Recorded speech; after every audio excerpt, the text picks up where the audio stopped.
Hello everyone, hope you all are doing well.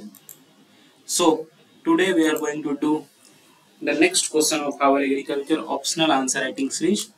जो हमारी agriculture optional answer writing series है उसके next question को आज हम लोग करने वाले हैं and today's question is define integrated farming system. Okay, and how can IFS improve in that is integrated farming system improve the income of different land holding groups. सबसे पहले इंटीग्रेटेड फार्मिंग सिस्टम क्या होता है और integrated farming system income कैसे generate करते हैं, income कैसे बढ़ाता है. So first of all I want to tell you that I have an agriculture optional course.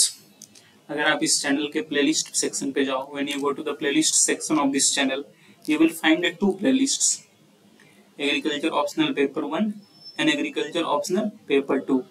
So using those two playlists I have taught the complete agriculture optional very nicely. पूरे complete agriculture optional को मैंने cover किया हुआ वहाँ पे काफी अच्छे से. So you can take help from there, it can be helpful to you. So now let's move to the answer. Integrated farming system and how can it improve the income. And you should also try to write these types of answers by yourself. ऐसे answers आपको खुद से भी लिखने का प्रयास करना चाहिए, because the more you write the more you improve. The more you will use to writing by yourself, the more your answers, the quality of your answers will improve. So first of all, what is integrated farming system? क्या होता है integrated farming system? It is an approach to agriculture that involves integration of multiple agriculture enterprises in a single farming system. So इसमें हम लोग क्या करते हैं? Integrate करते हुए, integrate different or you can say multiple agriculture practices such as, or you can say multiple agriculture enterprises such as, यहाँ पे हम लोग नॉर्मल एग्रीकल्चर क्रॉप्स भी लगा रहे हैं, plus we are also growing horticulture crops. We are also having livestock. We are also having fishery, etc. Even you can also have some forest crops, forest trees, such as poplar or sesame, teak. You can have this. So this is what integrated farming system is. तो integrated farming system में हम लोग क्या करते हैं? जो different components हैं, different enterprises हैं, सबको इंटीग्रेट करते हैं in a single farming system. In a single, ऐसा नहीं कि crop is growing different where, horticulture कहीं और उग रहा है, लाइव स्टॉक कुछ नहीं, सबको इंटीग्रेट कर रहे हैं हम लोग को. जैसे मान के चलो एक लैंड है, ठीक है, यहाँ पे मान के चलो हम वेजिटेबल्स उगा रहे हैं. ओके, फॉर एग्जाम्पल यहाँ पे हमने पॉन्ड रख लिया है, यहाँ पे हम लाइव स्टॉक कर रहे हैं, जैसे मान के चलो यहाँ पे हम पोल्ट्री कर रहे हैं, पोल्ट्री या डगरी कर रहे हैं एग्जाम्पल. और चारों तरफ हमने कुछ फॉरेस्ट ट्रीज उगा दिया है, सच एज मान के चलो सारे तरफ में प्लांटेड टीक उगा दिया है. यहाँ पॉन्ड है, पॉन्ड के चारों तरफ कुछ हॉर्टिकल्चरल क्रॉप सच एज जो अच्छे से पकड़ के रखे हैं उनको उगा दिया है. कुछ बनाना तो नहीं, कुछ any fruit trees, guava such as guava, और forest trees such as sheesham हमने उगा दिया है. तो ये सारी चीजें कर दी. इधर वाले स्पेस में हम कुछ वेजिटेबल्स, यहाँ पे मान के चलो कोई क्रॉप उगा रहे हैं, राइस या व्हीट, उसके साइड में जो स्पेसेस बचा है वेजिटेबल्स उगा रहे हैं, और डिफरेंट प्लॉट्स भी कर दे रहे हैं वेजिटेबल्स या फ्रूट्स का. ये ऐसे करके आप इंटीग्रेट कर रहे हो सारी चीजों को. तो this is what integrated farming system is. We are integrating different agriculture enterprises in single farming system. ये देखो, एक पूरा सिंगल फार्मिंग सिस्टम है और इसमें हम लोग इंटीग्रेट कर रहे हैं. So I hope you understand what integrated farming system is. Now moving to how it can improve income. Income ये कैसे improve करेगा? First of all, efficient use of resources. So what happens here? The waste of one, यहाँ पे किसी एक चीज का waste किसी और चीज के लिए इनपुट बन जाता है. For example, मान के चलो कोई crop waste. This can be used in producing farmyard manure. Suppose जैसे कि मैंने बात किया पॉन्ड है, पॉन्ड के बगल में हमने रखा हुआ है डगरी. तो जो डक के एक्सक्रीटा है that will fall in the pond, that will be dumped into the pond. जो डक के एक्सक्रीटा पॉन्ड में गिरेंगे और इससे क्या होगा, जो ये पॉन्ड है इसके अंदर जो फिशेस हैं उसके लिए डक का एक्सक्रीटा क्या हो जाएगा? फूड हो जाएगा. That duck excreta will become food for those fishes. तो ऐसे करके काफी सारे इफिशियंट यूज होते हैं रिसोर्सेज का। प्लस जैसे जैसे मैंने यहाँ पे वेस्ट टू, जैसे कुछ वेस्ट है उससे हम अब फार्म यार्ड मैन्योर बना रहे हैं एग्जांपल, या ऑर्गेनिक मैन्योर बना रहे हैं, तो उससे क्या हो रहा है, हमारे फर्टिलाइजर की यूज कम हो रही है।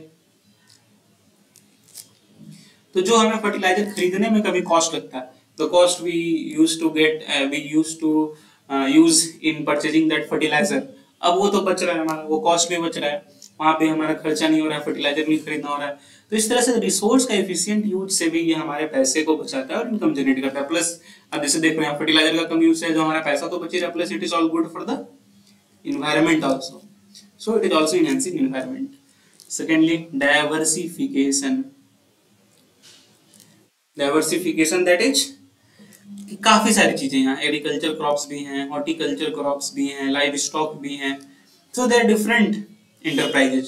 तो इससे क्या हो रहा है कि हर एक से हमें पैसा मिल रहा है, क्रॉप से भी पैसा मिल रहा है, हॉर्टिकल्चर से भी पैसा मिल रहा है, और लाइव स्टॉक से भी पैसा मिल रहा है। इससे क्या रिस्क रिडक्शन हो रहा है। हाउ, मान के चलो crop, there is crop failure, crop fail कर गई, तो उससे क्या हुआ कि जो क्रॉप, अगर सिर्फ क्रॉप रहता, मान लीजिए इतनी बड़ी फील्ड है, इसमें सिर्फ क्रॉप रहती, क्रॉप फेल हो जाती तो सीधा पूरा लॉस हो जाता। बट अब इतनी बड़ी है, उसमें 3 इंटरप्राइज करती है, क्रॉप, लाइव स्टॉक, हॉर्टिकल्चर। तो क्रॉप अगर फेल भी हुई तो शायद लाइव स्टॉक और हॉर्टिकल्चर से आप सस्टेनेबल इनकम जनरेट कर सकते हैं, सो दैट कि पूरी तरह से लॉस नहीं हो, प्योर लॉस जिसको कहते हैं, जीरो नहीं हो आप पूरी। तो रिस्क रिडक्शन में भी हेल्पफुल है। All around production, that is all year around, यहाँ कर देना ऑल ईयर अराउंड प्रोडक्शन। मान के चलो पहले एक सिंगल कोई क्रॉप लगाया हुआ आपने, तो उसकी जब सीजन होगी तभी आप प्रोड्यूस होगा। जैसे मान के चलो राइस है, राइस को हमने मान के चलो खरीफ टाइम में लगाया हुआ है, तो इसकी प्रोडक्शन तो भाई अक्टूबर नवंबर में जो भी हार्वेस्ट होगा तभी आपको ये पैसे देगा। पर वहीं पे अगर आप इस पे, यहाँ पे हॉर्टिकल्चर क्रॉप्स भी हैं और लाइव स्टॉक भी हैं, तो ऑल अराउंड ईयर प्रोडक्शन होगा आपको जनवरी में भी आपको कुछ लाइव स्टॉक बेच के पैसे कमा रहे हो, फरवरी में आप कुछ सब्जियां बेच के पैसे कमा रहे हो, अक्टूबर नवंबर में आपकी राइस कट रही है उससे पैसे कमा रहे हो। तो इससे क्या होगा, ऑल ईयर राउंड प्रोडक्शन होगा और इससे आपकी इनकम भी जनरेट होगी। सस्टेनेबिलिटी, सस्टेनेबल इनकम हमेशा आप जनरेट कर पाओगे। इम्प्रूव तो हो ही रहा इनकम, जो मैंने रीजंस बताई दिया। सस्टेनेबिलिटी कैसे जनरेट होगी, देखो पहले तो आपकी सॉइल इन्वायरमेंट के लिए हेल्पफुल है, okay, it is good. Plus क्या हो रहा है कि जो भी आपकी अनसस्टेनेबल चीजें थी, जैसे फर्टिलाइजर हो गई या फिर कुछ ऐसे चीजें जिससे कि रिस्क हो रहे हैं या एक ही टाइम पे हो रहा है, वैसा कुछ नहीं होगा इसमें। सस्टेनेबल इनकम आप जनरेट करोगे, जो कि ये हमेशा क्लियर रहेगा। ऐसा नहीं कि अभी आप जनरेट करो 1-2 मंथ में फिर नहीं कर पा रहे हो, ऐसा नहीं। All year round sustainable income आप जनरेट कर पाओगे, so that will be a good for you.